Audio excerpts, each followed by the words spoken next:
used Bible paper to print over $2 million.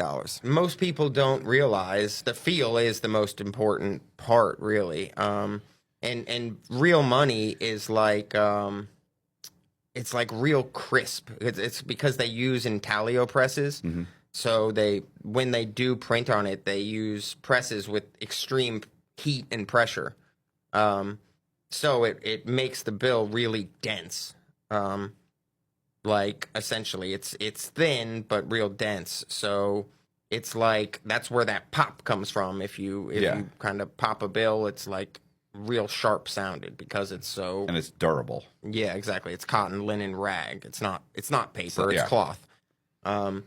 So I needed to replicate that. And doing all this research, I had stumbled across Scritta paper, which is Bible paper. But officially that's what it's called, Scritta. How'd you Just researching on Google, like different types of paper. Oh, okay. And I'd go through every one and kind of research it and see what it is and all that. And I found one, like one page I went to, some random page. It was describing Scritta paper, which is, most people know, is Bible paper. And it was saying that some Scritta paper is made of cotton, linen, a blend of cotton and linen. Which I was thinking that's perfect. That's what money is actually printed out of. So only the best for Jesus. Yeah, exactly. Well, I always say, most people say like, oh, you're so smart for using Bible paper to replicate money, but it's like, really, I think people were looking at it the wrong way. I think they printed money on Bible paper originally, because that's what Bible paper was for. It was this durable paper that'll last forever because it's like, the Word of God. Yeah, you want to be able to pass it around a lot. You want to, it goes from hand to hand. Exactly. So I honestly think back in the day, Crane and Company, the company that the government sourced the paper from, I think they decided to use Bible paper for the money, instead of vice versa. So it's really what I started doing was kind of the same train of thought that, the original founders, I'm sure that's what they were thinking. Hogan knows that there's some going on here, so he calls the FBI. And he tells the FBI, listen, this sex tape, this infamous sex tape that has been everybody's whirled up, there's somebody representing themselves as a broker for the buyer that's supposed to meet me and my attorney at the Sand Pearl Hotel for us to write him a $300,000 check. They want $300,000 for this sex tape so that it goes away. But it's already been published on Gawker, so a lot of the damage was already done. Hogan goes and they meet with they wire Hogan all up, like the FBI. They wire him up. They wire his attorney up. They meet with him before. They have these signals of what they're supposed to say when the FBI is going to crash the door down. All that kind of shit. The dragon is red. The dragon is red. Sure. They had the grass is green. The dragon is red. Get the fuck out of here. So Keith Davidson comes in and he talks to Hogan's attorney, and Hogan's attorney, David Houston, says, who actually, I know you sent this proxy, this girl, Lori Burbidge, but she's not the owner of the tape. And Keith Davidson said, listen, the way I'm picking up is the owner of the tape, this was stolen, and she doesn't want to disclose who is the owner of the tape, but it's not Bubba.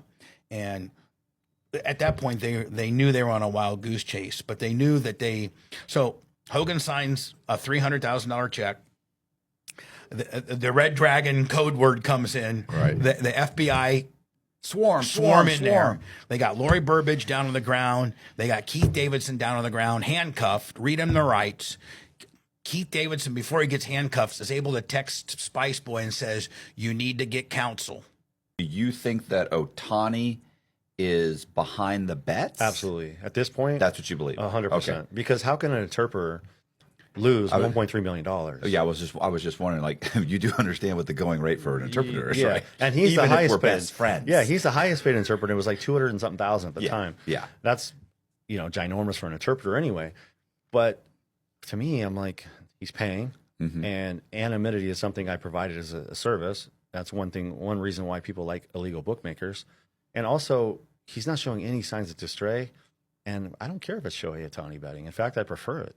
All right. I'm not going to lie. Like, He's got deep pockets, and Yeah, and he's just gambling. I mean, he's not betting on baseball. There's no bets on baseball. That's the illegal part. That For him. my business is legal, but yes, for him, that's the big problem.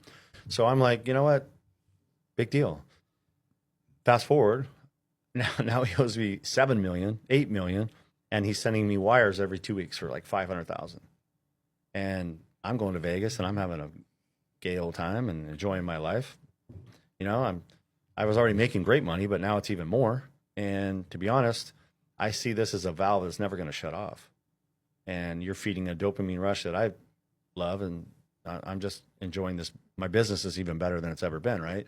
I had some punk on the compound sew some like where the belt, the old DOC pants came with a belt, and the belt went inside the pants. So there was like this little thing you could sew inside there that where you could put the pills in it, so you didn't have to stick them up your Right. butt in Vizzo, because I didn't want to do that. I'm not doing that. So she comes to Vizzo. The first time she brought like 5. And we're out at the picnic table. We buy something to eat. I open the shebangs. I take a couple bites. I'm like, here, babe, try those shebangs. They're awesome. Right. And she looks in, and when she goes to grab one, she drops the pills in it. And she flips the bag over, comes back. I grab the pills out. I put them in my waistband. And then I was so nervous about doing the waistband thing that I ended up, I was like, hey, sir, I need to use the bathroom.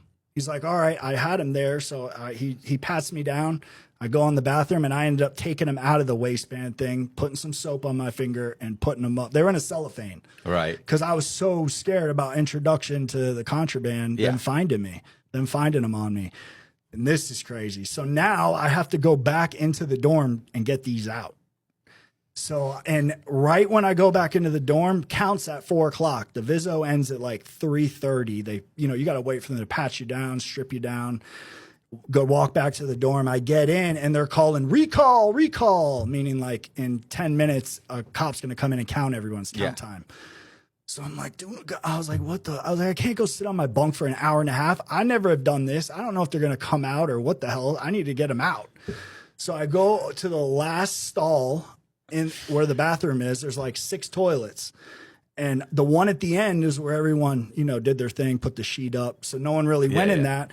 So I go to the next one. I sit down. I'm on the toilet. And the cop, when he comes out to do count, they come out of the officer station. He has to turn right to clear the bathroom to make sure there's no one in the bathroom. And then at the end, past me over here is a mop closet where cleanup crew and housemen, they keep all the stuff for the dorm to clean up. So he has to go in there, open the door, make sure no one's in it, turns back around, and then he would count the dorm. So I'm on the toilet trying to get these things out, and I don't hear the freaking door open from the laundry room. So he comes out, he walks by me, and he looks, bro, right at me when I'm like this, trying to get him out. And I don't know if he didn't know what was going on or he didn't say anything. So I finally get him out. Dude, I had to get the shit off, everything, bro. It was so sick. So I go back to my bunk. Now I have these pills on me. So then I start talking to people in the dorm out at rec, and then I start selling them. So now this is going on for like, 10, 12 months. She's bringing them in. I only had a little bit of time. And by the time we got it to where like all that was going on, I was almost getting ready to come home. So, Spice Boy comes in and steals my Hogan sex tape, I guess you would call it. Right. And at that point, I had no idea it was gone. I knew it was in this particular drawer in my office, but I didn't go there every day and open my drawer up and say, okay, everything, it's. So wait, first of all, so when did they have sex? July of 07. 07. And when did you don't really know when it got stolen, but I think January of 11. 11. So that No, whole I'm time, sorry, January of 12. So you put it in a drawer, forgot about it. Absolutely forgot about it. And when did you find out it was? When did you? Well, realize? March of 12. Right. All of a sudden, Spice Boy says, I'm going to resign because I was on 102.5 The Bone doing mornings. Well, they had just flipped. Instead of playing classic rock all day with me in the mornings, all talk, they were going to turn into an all talk radio station. So, all talk. So he asked me, hey, I love being with you. You're the anchor of the station, the morning guy, but I want to go out and do my own thing. eventually. And I've talked to station management, and they said that they'd be willing to hire me for nights on my same station. Yeah. With your blessing. And I said, I was really tore up because I really liked this guy a lot, and he was very valuable and he was very talented. And I said, you know, I don't want to keep a guy down, you know, and they're going to pay him 80, and that's about what he was making with me. And I'm, but you know, if he went and hit it and did well, he would be able to better himself. So I said, you know what? Not only do I don't have a problem with you leaving, but I'll let my agent, Tom Bean, who usually charges me 10 points, you know, I'll have him negotiate your contract because he knows he knows how to negotiate with these people because he's already done my multi-million-dollar deal. Right. He knows their hot spots, what they go for, what they don't go for. As a present to you, I'll have my guy negotiate your deal for free. No points. Just he'll, you know, I mean, Yeah. So he's like, oh my God, thank you so very much. So he left in early March. Starts doing nights on my same station. And March 12th, March 13th, all of a sudden there's a picture of Hogan and my wife having sex in my bedroom on thedirty.com. T-Rex is like, hey, old girl will watch your place in exchange for doing tricks in the spare bedroom. And I was like, what is a trick? And I didn't know. And he explains it. He's like, don't worry. She has clientele she's had for a while. They won't steal from you or whatever. I'm like, okay. So I let her do tricks in the spare bedroom in exchange for watching the place while I was gone. So now you're running a bordello. I wasn't taking any money from it, though. I was just letting her watch the place. I don't know why you think that matters. You keep saying like I did the scam. I only made $500,000. Like, yes, but the cost of the insurance company $3.5. I know. Like, that's not how they look at it. No, You don't I get to know. go in front of the judge and say, Your Honor, they've got me in the 3.5 million loss category, but I only made $500,000. The judge doesn't say, oh, let's go ahead and let's get rid of that 3 million and drop it to 5. But I didn't know it. If I would have known how that worked with the 3.7, It would have changed anything. No, you it would have just- hustled more. But that would have been interesting to know. You know, I was like, wow, that's a crazy way they do it. But it makes sense to me now. But back then it didn't.